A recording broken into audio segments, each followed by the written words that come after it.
The hospital room felt eerily quiet, the soft beeps of the monitors punctuating the silence like a ticking clock.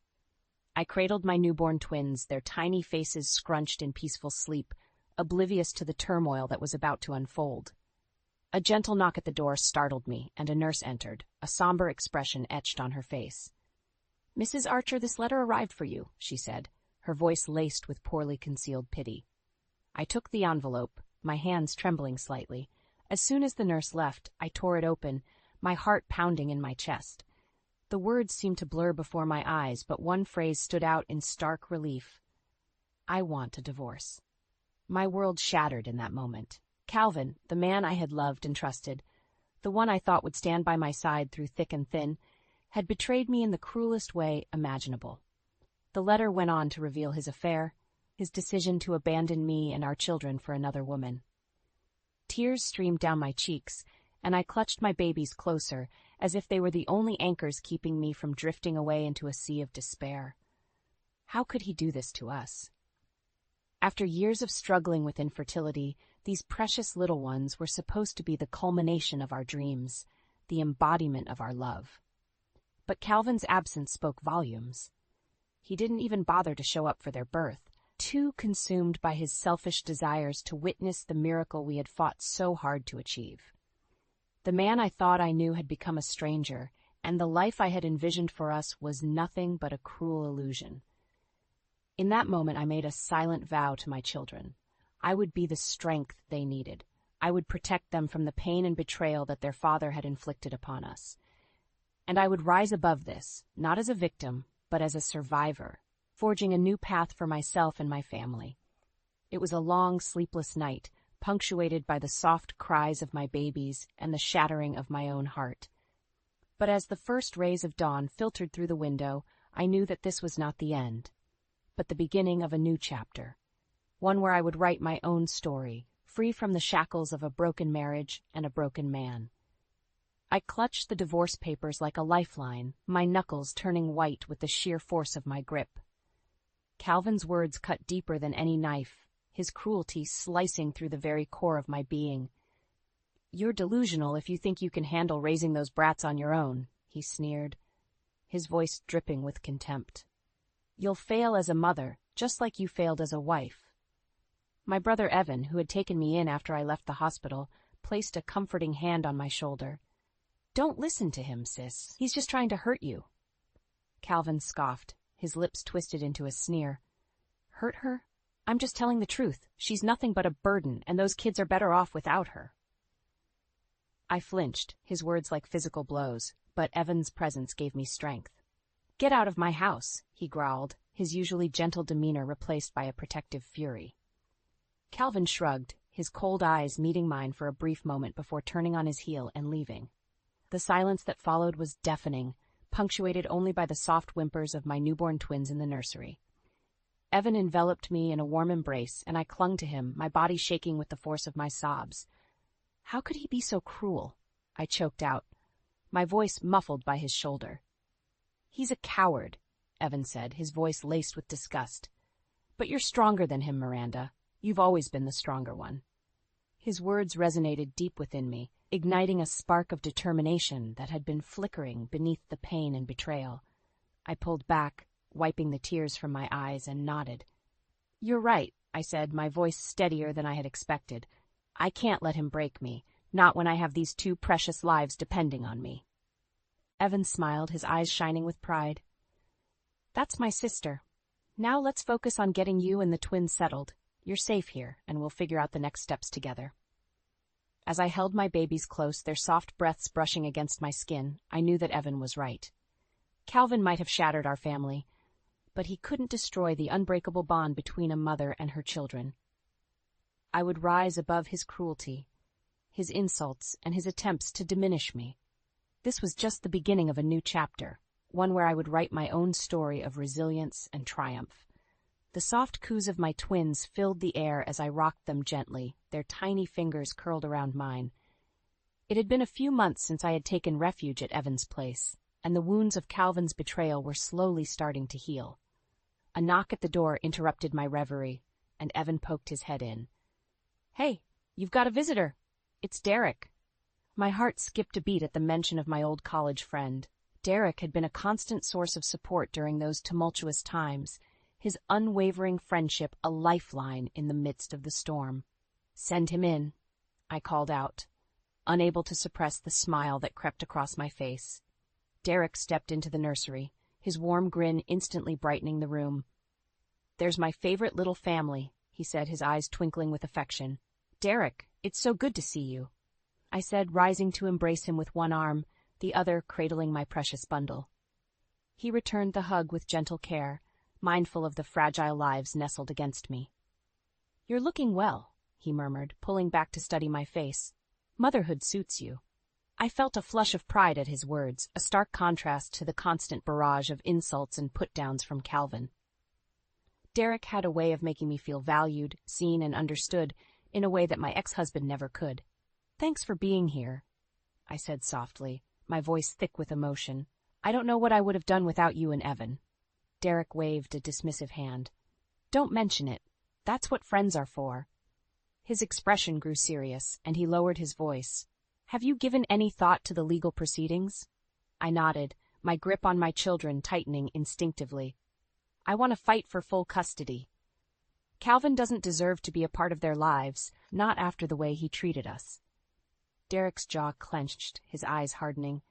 "That bastard doesn't deserve anything," he spat, his usual composure slipping for a moment. "But don't worry, Miranda, I'll make sure he pays for what he's done." A surge of gratitude washed over me, and I reached out to squeeze his hand. "Thank you, Derek, for everything." His features softened, and he returned the gentle pressure.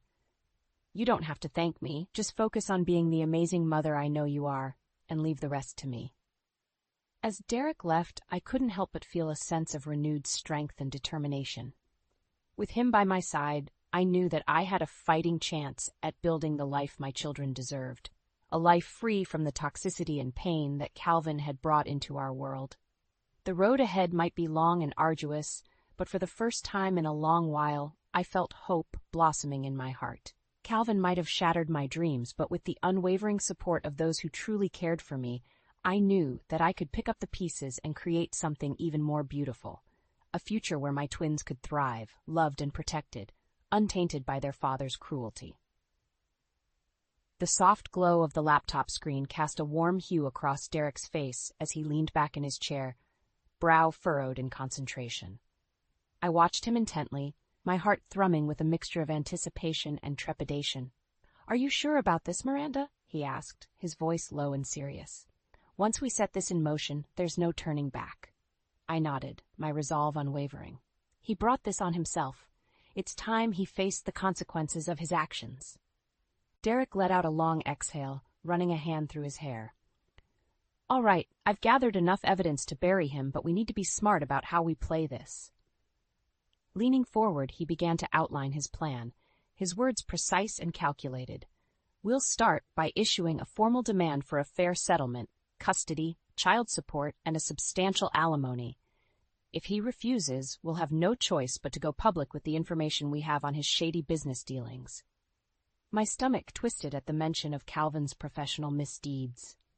The man I had once loved and trusted had been living a double life, engaging in fraud and deceit that threatened to unravel his entire career. "Do you really think he'll cave?" I asked, my voice laced with doubt. Calvin's always been so arrogant, so sure of himself. Derek's eyes hardened, his jaw set in a firm line. "He'll have no choice. Not when the evidence is this damning. We've got him cornered, Miranda. It's time to make him pay for what he's done." A surge of determination coursed through me, fueled by the memory of Calvin's cruelty and the pain he had inflicted upon me and my children. I had spent too long cowering in his shadow, allowing his manipulation and abuse to dictate the course of my life. No more.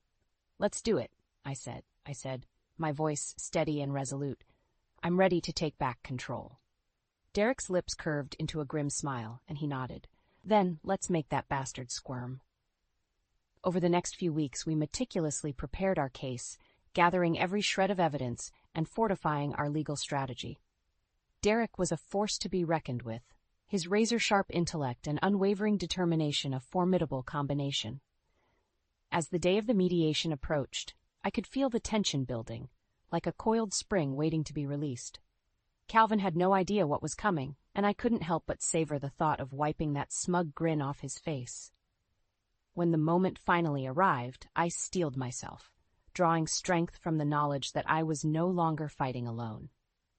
Derek was by my side, a steadfast ally in the battle against my former tormentor. As Calvin strutted into the room, his arrogance practically radiating from his pores, I felt a surge of power course through my veins. This was it, the moment I had been waiting for. The game was on, and this time I held all the cards. The tension in the room was palpable as Calvin swaggered in, his cocky demeanor a stark contrast to the grim expressions on our faces. Derek took the lead, his voice calm and measured as he laid out the terms of our proposal. "We're prepared to offer a fair settlement," he said, sliding a stack of papers across the table. "Full custody of the children for Miranda, along with child support and substantial alimony payments." Calvin's eyes narrowed, his lip curling in disdain. "Are you kidding me? You expect me to agree to those outrageous demands?" I could feel my blood boiling, but before I could speak, Derek raised a hand, silencing me. "It's a generous offer, given the circumstances," he said, his voice taking on a razor-sharp edge. Calvin scoffed, leaning back in his chair with a smug grin. "And what circumstances would those be? You have no leverage here." Derek's expression hardened, and he reached into his briefcase, retrieving a thick file. "I wouldn't be so sure about that." With a flick of his wrist, he scattered the contents of the file across the table, revealing a damning trail of evidence, financial records, email correspondence, and detailed accounts of Calvin's fraudulent activities within his company. The color drained from Calvin's face as he rifled through the documents, his bravado evaporating like mist in the morning sun. Where did you get this?" "That's not important," Derek said, his voice laced with steel.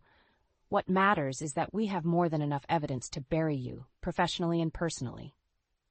Calvin's eyes darted between us, his mask of arrogance crumbling as the realization of his predicament sank in. "What do you want?" he growled, his hands clenched into tight fists. "Exactly what we asked for," I spoke up, my voice steady and unwavering. "The settlement, no contest on custody, and your silence. Agree to our terms, and this information stays buried." Calvin's jaw tightened, his eyes burning with barely contained rage. For a long moment, the room was deathly silent, the weight of our ultimatum hanging heavy in the air. Finally, he let out a sharp exhale, his shoulders slumping in defeat.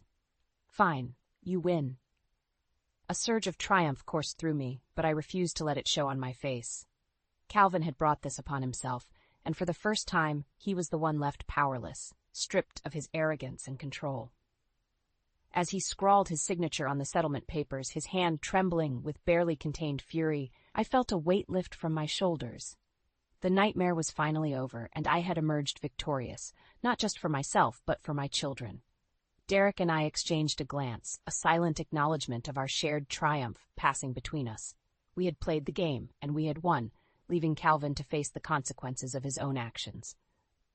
As we gathered our belongings and prepared to leave, Calvin fixed me with a venomous glare. "This isn't over," he hissed, his voice dripping with venom. I met his gaze unflinchingly, a newfound strength burning within me. "Yes, it is," I said, my voice unwavering. "You lost the moment you decided to betray us." With those words, I turned and walked away, leaving Calvin to stew in the wreckage of his own making. The battle had been hard fought, but in the end, justice had prevailed, and I had reclaimed the power he had tried so desperately to strip away. The future was uncertain, but for once, I didn't fear it. With my children by my side and the unwavering support of those who truly cared for me, I knew that I could weather any storm that came my way. Calvin had made the mistake of underestimating me, and now he would pay the price. The sound of shattering glass echoed through the silent kitchen as Calvin hurled his tumbler against the wall, the amber liquid splattering across the pristine tiles. His face was contorted with rage, his knuckles white from the force of his clenched fists. "That bitch," he snarled, pacing like a caged animal. "How dare she try to ruin me?" His mistress, Samantha, watched him with a mixture of fear and disgust, her arms crossed defensively over her chest. "Maybe you should have thought about before you decided to screw her over," she spat, her voice dripping with contempt. Calvin whirled on her, his eyes wild with fury. "Shut your mouth," he growled, taking a menacing step forward. "This is all her fault. She's the one who pushed me into this." Samantha recoiled, her lips pressed into a thin line. "Don't you dare try to blame her for your own mistakes," she said, her voice trembling slightly. "You made your bed, Calvin. Now you have to lie in it." Calvin's laughter was bitter and mirthless. "Oh, I'll make her pay all right. She thinks she's won, but I'm just getting started." As he stormed out of the room, slamming the door behind him with enough force to rattle the windows, Samantha sank onto the couch, burying her face in her hands. The illusion of their perfect life together was rapidly unraveling, and she couldn't help but wonder if she had made a grave mistake. Meanwhile, I sat across from Derek, my hands wrapped around a steaming mug of coffee as I recounted the events of the mediation. He listened intently, his brow furrowed in concentration. "I can't believe he had the audacity to threaten you," he said, shaking his head in disgust. "The man has no shame." I shrugged, trying to mask the residual fear that still lingered in the depths of my heart. "It's just empty bravado," I said, forcing a smile. "He's all bark and no bite." Derek's expression darkened. "I wouldn't be so sure," he murmured, his voice laced with concern.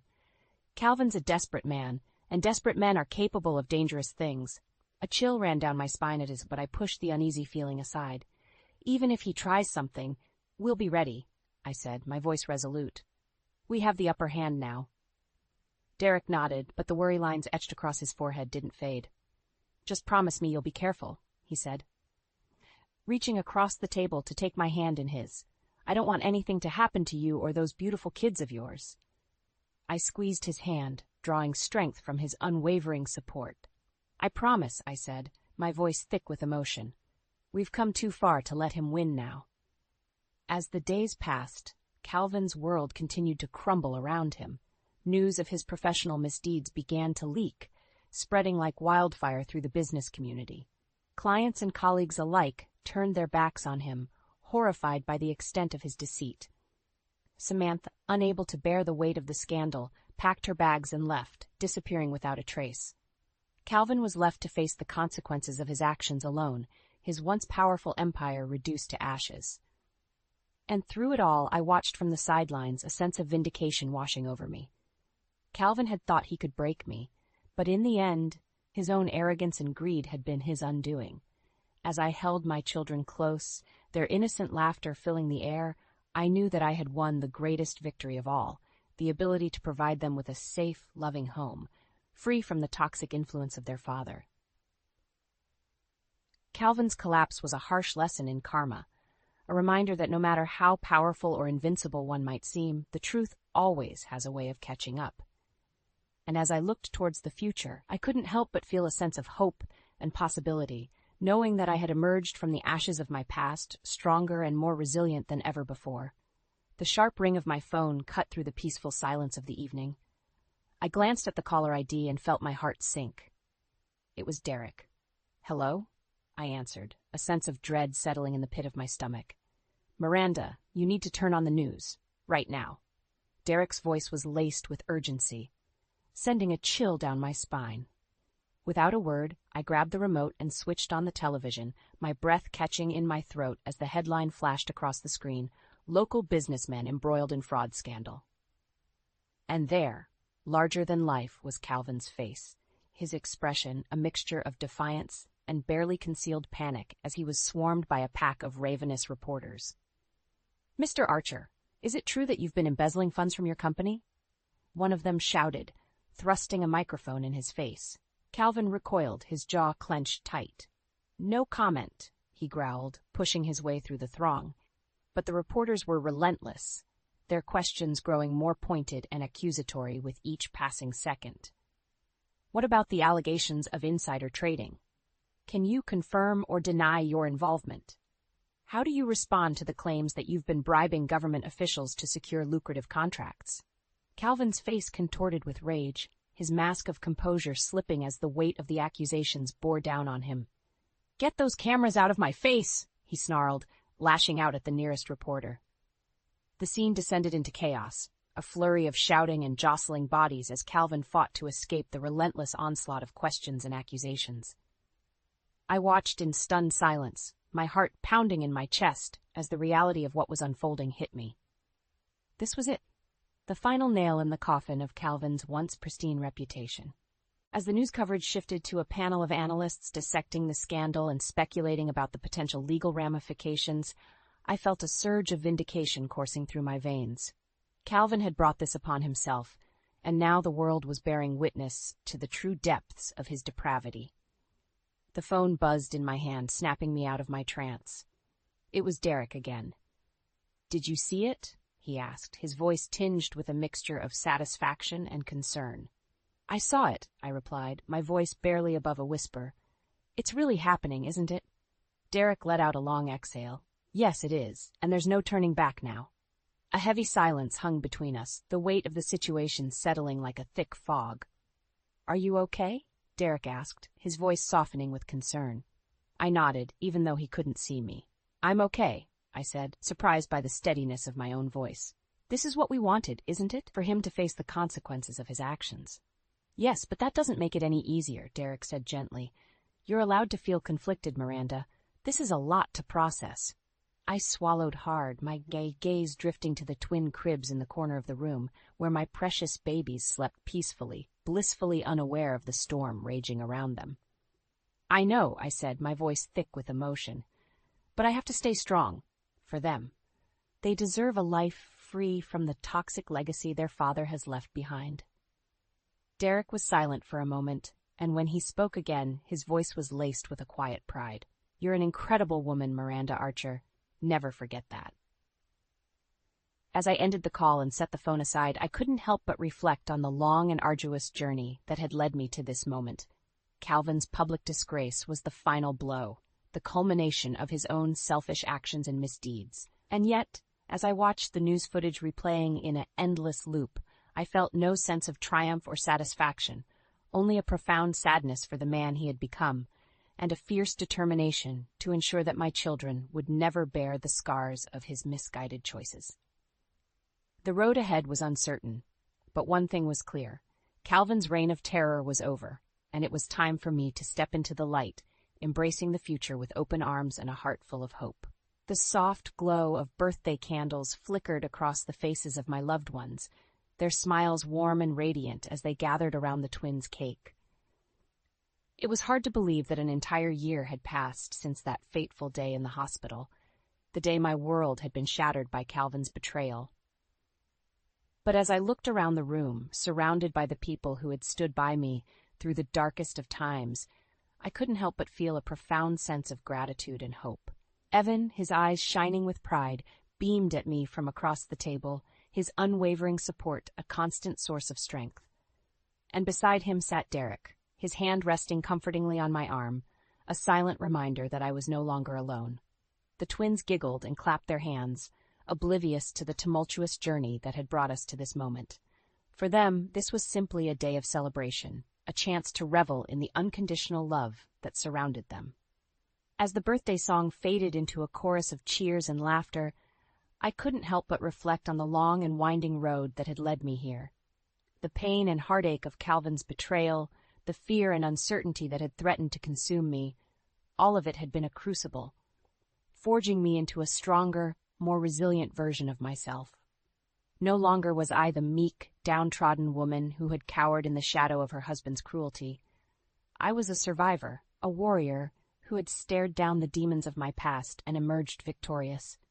"Blow out the candles, Mommy," one of the twins exclaimed, their tiny voice cutting through my reverie.